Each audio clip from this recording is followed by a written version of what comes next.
أعوذ بالله من الشيطان الرجيم. بسم الله الرحمن الرحيم. سيقول السفهاء من الناس ما ولاهم عن قبلتهم التي كانوا عليها قل لله المشرق والمغرب يهدي من يشاء إلى صراط مستقيم. وكذلك جعلناكم أمة وسطا لتكونوا شهداء على الناس ويكون الرسول عليكم شهيدا. وما جعلنا القبلة التي كنت عليها إلا لنعلم من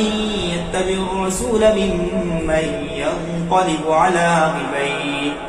وإن كانت لكبيرة إلا على الذين هدى الله وما كان الله ليضيع إيمانكم إن الله بالناس لرؤوف رحيم. قد نرى تقلب وجهك في السماء فلنولينك قبلة ترضاها فول وجهك شطر المسجد الحرام وحيثما كنتم فولوا وجوهكم شطره وإن الذين أوتوا الكتاب ليعلمون أنه الحق من ربهم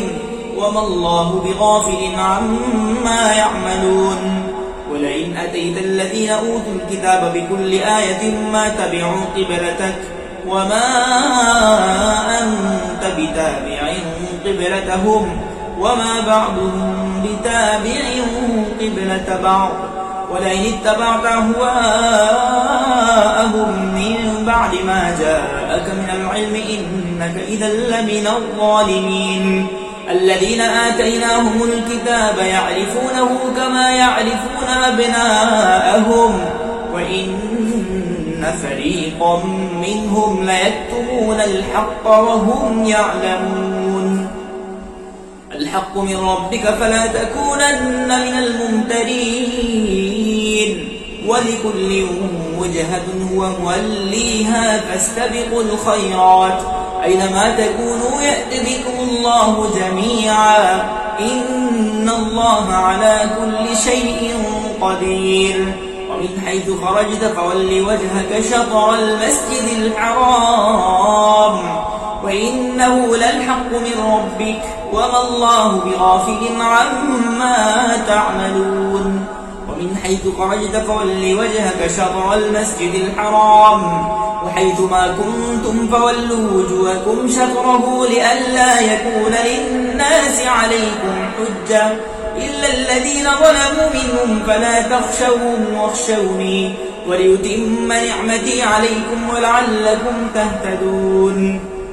كما أرسلنا فيكم رسولا منكم يتلو عليكم آياتنا ويزكيكم ويعلمكم الكتاب والحكمة ويعلمكم ما لم تكونوا تعلمون.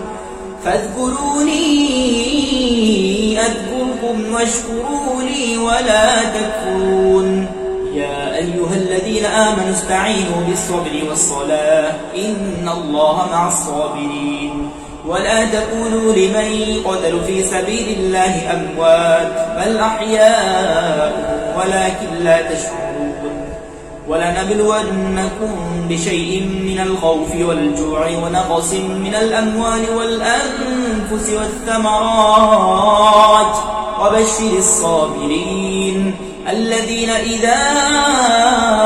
أصابتهم مصيبة قالوا إنا لله وإنا إليه راجعون. أولئك عليهم صلوات من ربهم ورحمة وأولئك هم المهتدون. إن الصفا والمروة من شعائر الله فمن حج البيت واعتمر فلا جناح عليه أن يطوف بهما ومن تطوع خيرا فإن الله شاكر عليم. إن الذين يكتمون ما أنزلنا من البينات والهدى من بعد ما بيناه للناس في الكتاب أولئك يلعنهم الله ويلعنهم اللاعنون إلا الذين تابوا وأصلحوا وبينوا فأولئك أتوب عليهم وأنا التواب الرحيم. إن الذين كفروا وماتوا وهم كفار أولئك عليهم لعنة الله والملائكة والناس أجمعين خالدين فيها لا يخفف عنهم العذاب ولا هم ينظرون وإلهكم إله واحد لا إله إلا هو الرحمن الرحيم إن في خلق السماوات والأرض واختلاف الليل والنهار والفلك التي تجري في البحر بما ينفع الناس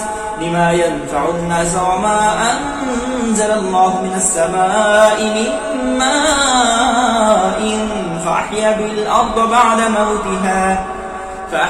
الأرض بعد موتها وبث فيها من كل دابة وتصريف الرياح والسحاب المسخر بين السماء والأرض لآيات لقوم يعقلون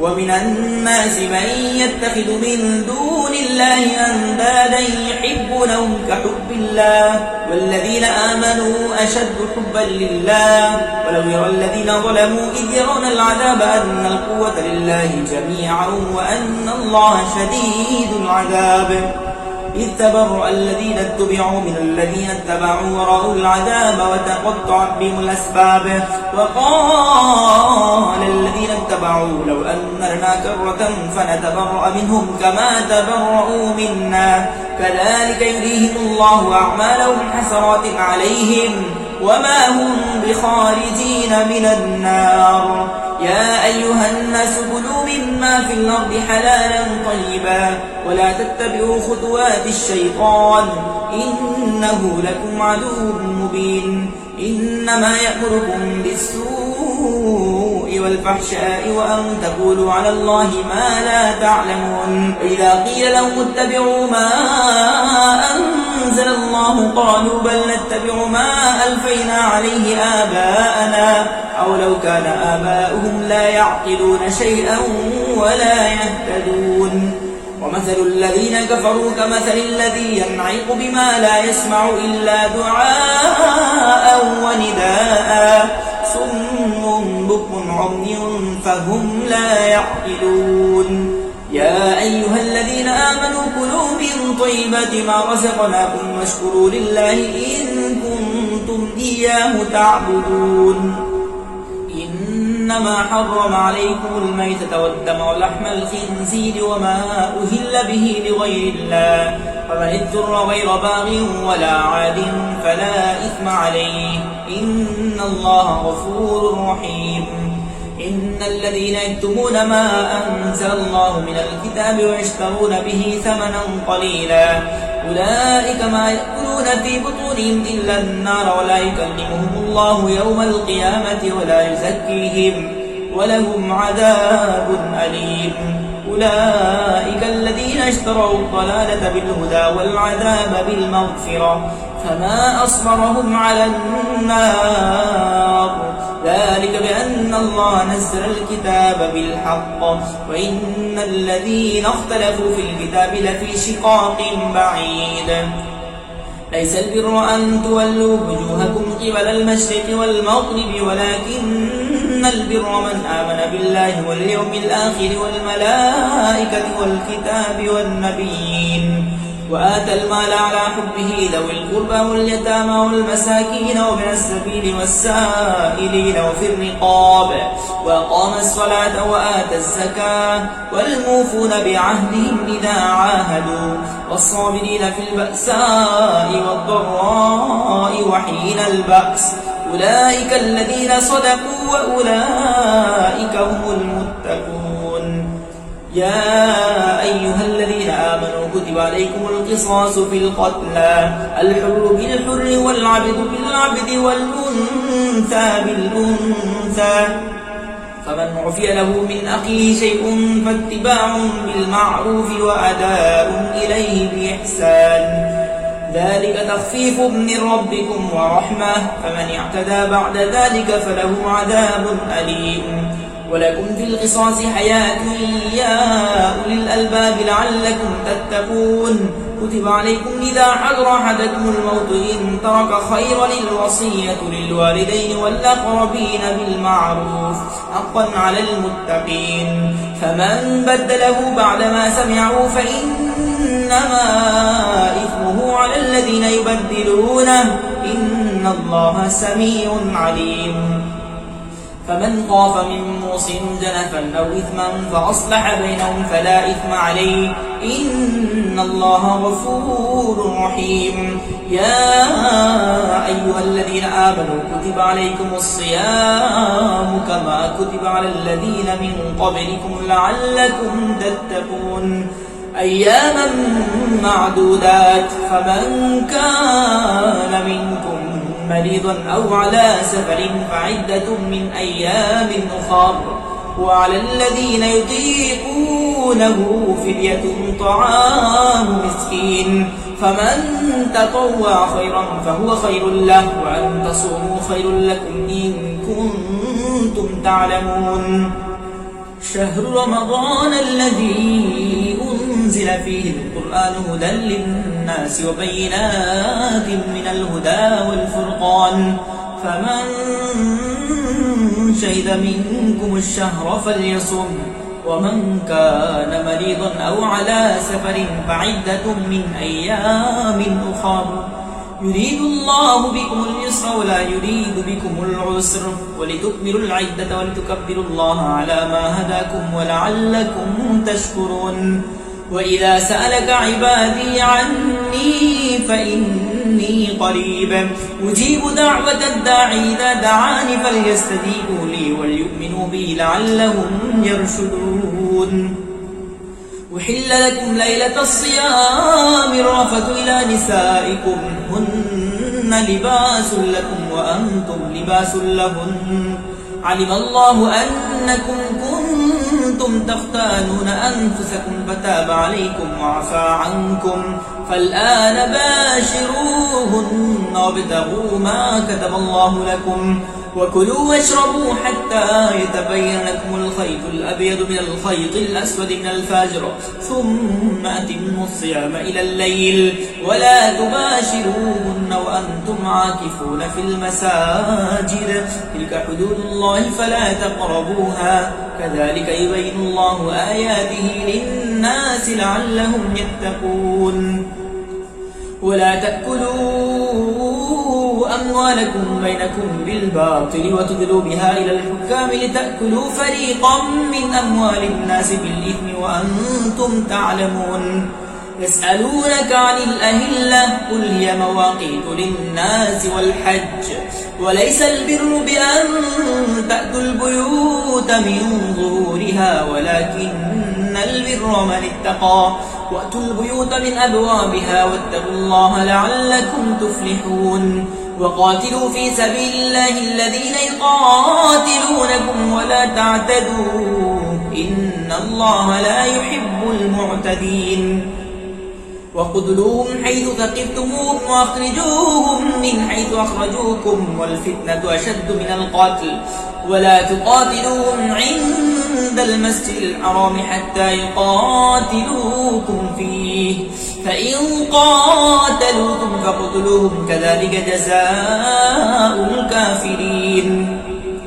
فإن انتهوا فإن الله غفور رحيم وقاتلوهم حتى لا تكون فتنة ويكون الدين لله فإن انتهوا فلا عدوان إلا على الظالمين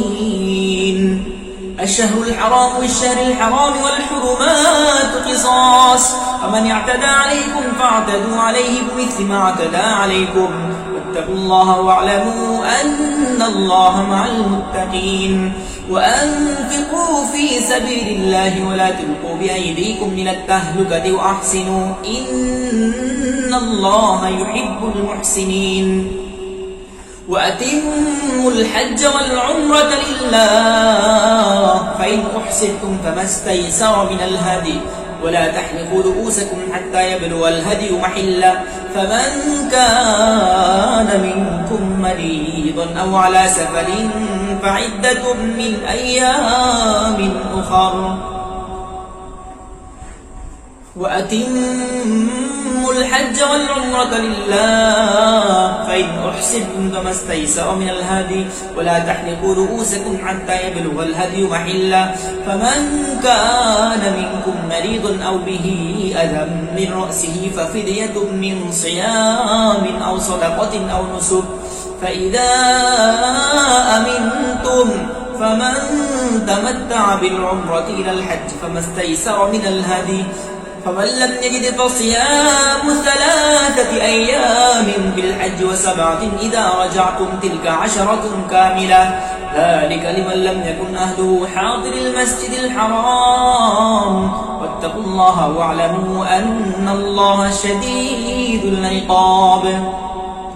الحج أشهر معلومات فمن فرض فيهن الحج فلا رفث ولا فسوق ولا جدال في الحج وما تفعلوا من خير يعلمه الله وتزودوا فإن خير الزاد التقوى واتقون يا أولي الألباب ليس عليكم جناح أن تبتغوا فضلا من ربكم فإذا أفضتم من عرفات فاذكروا الله عند المشعر الحرام واذكروه كما هداكم وإن كنتم من قبله لمن الضالين ثم أفيضوا من حيث أفاض الناس واستغفروا الله إن الله غفور رحيم فإذا قضيتم مناسككم فاذكروا الله كذكركم آباءكم أو أشد ذكرا فمن الناس من يقول ربنا آتنا في الدنيا وما له في الآخرة من خلاق ومنهم من يقول ربنا آتنا في الدنيا حسنة وفي الآخرة حسنة وقنا عذاب النار أولئك لهم نصيب مما كسبوا والله سريع الحساب واذكروا الله في أيام معدودات فمن تعجل في يومين فلا إثم عليه ومن تأخر فلا إثم عليه لمن اتقى واتقوا الله واعلموا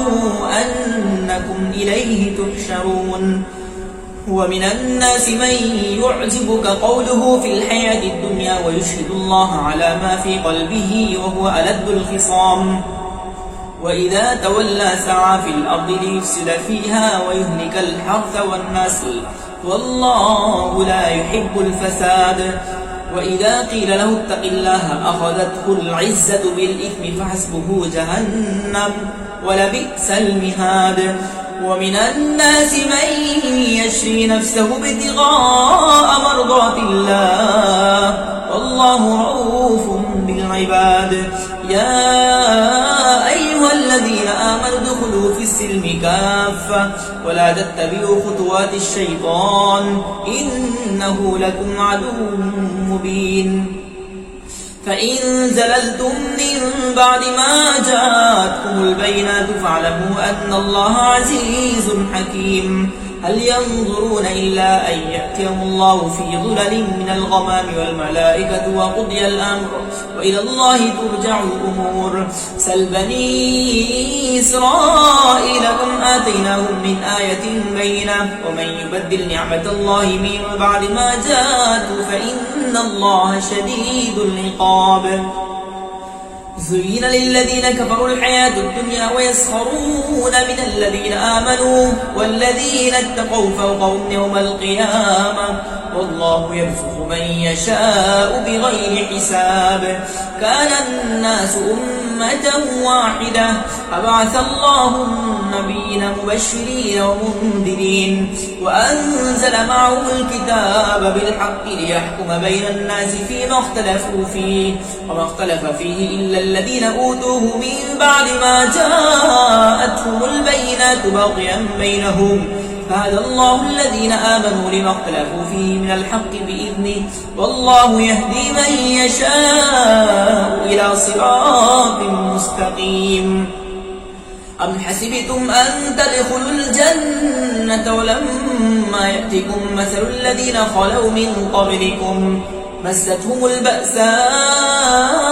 والضراء وزلزلوا حتى يقول الرسول والذين آمنوا معه متى نصر الله ألا إن نصر الله قريب. يسألونك ماذا ينفقون قل ما أنفقتم من خير فللوالدين والأقربين واليتامى والمساكين وابن السبيل وما تفعلوا من خير فإن الله به عليم. كتب عليكم القتال وهو كره لكم وعسى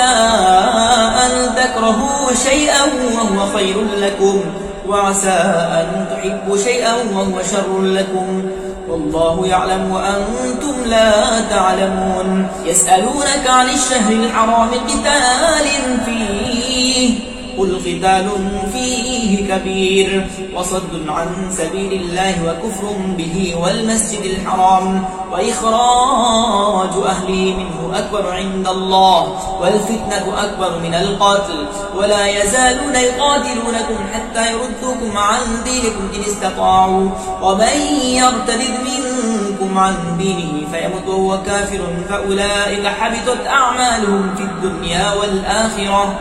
وأولئك أصحاب النار هم فيها خالدون. إن الذين آمنوا والذين هاجروا وجاهدوا في سبيل الله أولئك يرجون رحمة الله والله غفور رحيم. يسألونك عن الخمر والميسر قل فيهما إثم كبير ومنافع للناس وإثمهما أكبر من نفعهما ويسألونك ماذا ينفقون قل العفو كذلك يبين الله لكم الآيات لعلكم تتفكرون في الدنيا والآخرة. ويسألونك عن اليتامى قل إصلاح لهم خير وإن تخالطوهم فإخوانكم والله يعلم المفسد من المصلح ولو شاء الله لأعنتكم إن الله عزيز حكيم. ولا تنكحوا المشركات حتى يؤمنن ولأمة مؤمنة خير من مشركة ولو أعجبتكم ولا تنكحوا المشركين حتى يؤمنوا ولعبد مؤمن خير من مشرك ولو أعجبكم أولئك يدعون إلى النار والله يدعو إلى الجنة والمغفرة بإذنه ويبين آياته للناس لعلهم يتذكرون. ويسألونك عن المحيض قل هو أذى فاعتزلوا النساء في المحيض ولا تقربوهن حتى يطهرن فإذا تطهرن فأتوهن من حيث أمركم الله إن الله يحب التوابين ويحب المتطهرين. نساؤكم حرث لكم فأتوا حرثكم أنى شئتم وقدموا لأنفسكم واتقوا الله واعلموا أنكم ملاقوه وبشر المؤمنين. ولا تجعلوا الله عرضة لأيمانكم أن تبروا وتتقوا وتصلحوا بين الناس والله سميع عليم. لا يؤاخذكم الله باللغو في أيمانكم ولكن يؤاخذكم بما كسبت قلوبكم والله غفور حليم. للذين يؤلون من نسائهم تربص 4 أشهر فإن فاءوا فإن الله غفور رحيم وإن عزموا الطلاق فإن الله سميع عليم. والمطلقات يتربصن بأنفسهن 3 قروء ولا يحل لهن أن يكتمن ما خلق الله في أرحامهن إن كن يؤمن بالله واليوم الآخر وبعولتهن أحق بردهن في ذلك إن أرادوا إصلاحا ولهن مثل الذي عليهن بالمعروف وللرجال عليهن درجة والله عزيز حكيم. الطلاق مرتان فإمساك بمعروف أو تسريح بإحسان. ولا يحل لكم أن تأخذوا مما آتيتموهن شيئا إلا أن يخافا ألا يقيما حدود الله، فإن خفتم ألا يقيما حدود الله فلا جناح عليهما فيما ابتدت به، تلك حدود الله فلا تعتدوها، ومن يتعد حدود الله فأولئك هم الظالمون. فإن طلقها فلا تحل له من بعد حتى تنكح زوجا غيره، فإن طلقها فلا جناح عليهما أن يتراجعا إن ظنا أن يقيما حدود الله، وتلك حدود الله يبينها لقوم يعلمون. وإذا طلقتم النساء فبلغن أجلهن فأمسكوهن بمعروف أو سرحوهن بمعروف، ولا تمسكوهن ضرارا لتعتدوا، ومن يفعل ذلك فقد ظلم نفسه. ولا تتخذوا آيات الله هزوا، واذكروا نعمة الله عليكم وما أنزل عليكم من الكتاب والحكمة يعظكم به، واتقوا الله واعلموا أن الله بكل شيء عليم. وإذا طلقتم النساء فبلغن أجلهن فلا تعضلوهن أن ينكحن أزواجهن إذا تراضوا بينهم بالمعروف، ذلك يوعظ به من كان منكم يؤمن بالله واليوم الآخر، ذلكم أزكى لكم وأطهر، والله يعلم وأنتم لا تعلمون. والوالدات يرضعن أولادهن حولين كاملين لمن أراد أن يتم الرضاعة، وعلى المولود له رزقهن وكسوتهن بالمعروف، لا تكلف نفس إلا وسعها، لا تضار والدة بولدها ولا مولود له بولده، وعلى الوارث مثل ذلك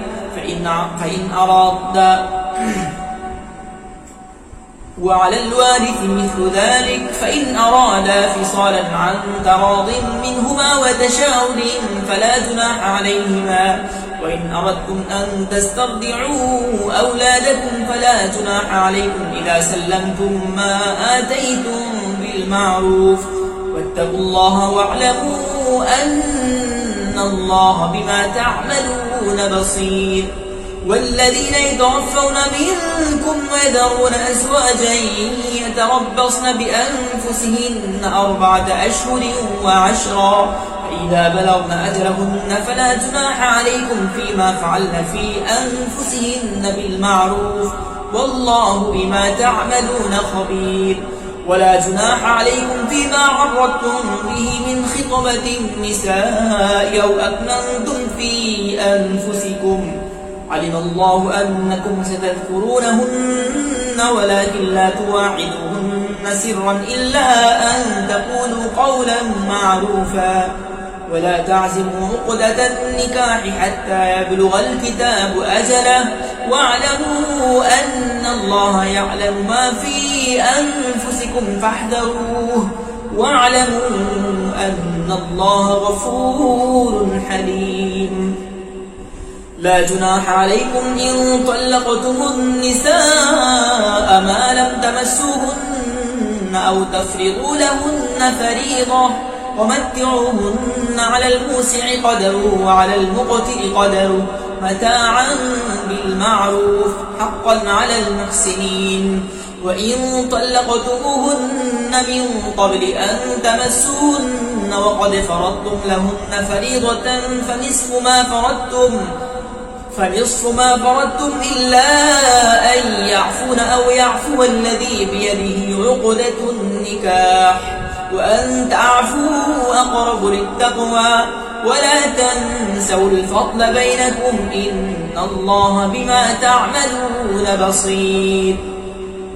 حافظوا على الصلوات والصلاة الوسطى وقوموا لله قانتين فإن خفتم فرجالا أو ركبانا فإذا أمنتم فاذكروا الله كما علمكم ما لم تكونوا تعلمون والذين يتوفون منكم ويذرون أزواجا وصية لأزواجهم متاعا إلى الحول غير إخراج فإن خرجن فلا جناح عليكم فيما فعلن في أنفسهن من معروف والله عزيز حكيم وللمطلقات متاع بالمعروف حقا على المتقين كذلك يبين الله لكم آياته لعلكم تعقلون ألم تر إلى الذين خرجوا من ديارهم وهم ألوف حذر الموت ألم تر إلى الذين خرجوا من ديارهم وهم ألوف حذر الموت فقال لهم الله موتوا ثم أحياهم إن الله لذو فضل على الناس ولكن أكثر الناس لا يشكرون وقاتلوا في سبيل الله واعلموا أن الله سميع عليم من ذا الذي يقرض الله قرضا حسنا فيضاعفه له أضعافا كثيرا والله يقبض ويبسط وإليه ترجعون ألم تر إلى الملأ من بني إسرائيل من بعد موسى إذ قالوا لنبي له مبعث لنا ملكا نقاتل في سبيل الله قال هل عسيتم إن كتب عليكم القتال ألا تقاتلوا قالوا وما لنا ألا نقاتل في سبيل الله وقد أخرجنا من ديارنا وأبنائنا فلما كتب عليهم القتال تولوا إلا قليلا منهم والله عليم بالظالمين وقال لهم نبيهم إن الله قد بعث لكم طالوت ملكا قالوا أنى يكون له الملك علينا ونحن أحق بالملك منه ولم يؤت سعة من المال قال إن الله اصطفاه عليكم وزاده بسطة في العلم والجسم والله يؤتي ملكه من يشاء والله واسع عليم وقال لهم نبيهم إن آية ملكه أن يأتيكم التابوت فيه سكينة من ربكم وبقية مما ترك آل موسى وآل هارون تحمله الملائكة إن في ذلك لآية لكم إن كنتم مؤمنين فلما فصل طالوت بالجنود قال إن الله مبتليكم بنهر فمن شرب منه فليس مني ومن لم يطعمه فإنه مني إلا من اغترف غرفة بيده فشربوا منه إلا قليلا منهم فلما جاوزه هو والذين آمنوا معه قالوا لا طاقة لنا اليوم بجالوت وجنوده قال الذين يظنون أنهم ملاقوا الله كم من فئة قليلة غلبت فئة كثيرة بإذن الله والله مع الصابرين ولما برزوا لجالوت وجنوده قالوا ربنا أفرغ علينا صبرا وثبت أقدامنا وانصرنا على القوم الكافرين فهزموهم بإذن الله وقتل داود جالوت وآتاه الله الملك والحكمة وعلمه مما يشاء ولولا دفع الله الناس بعضهم ببعض لفسدت الأرض ولكن الله ذو فضل على العالمين تلك آيات الله نتلوها عليك بالحق وإنك لمن المرسلين. صدق الله العظيم.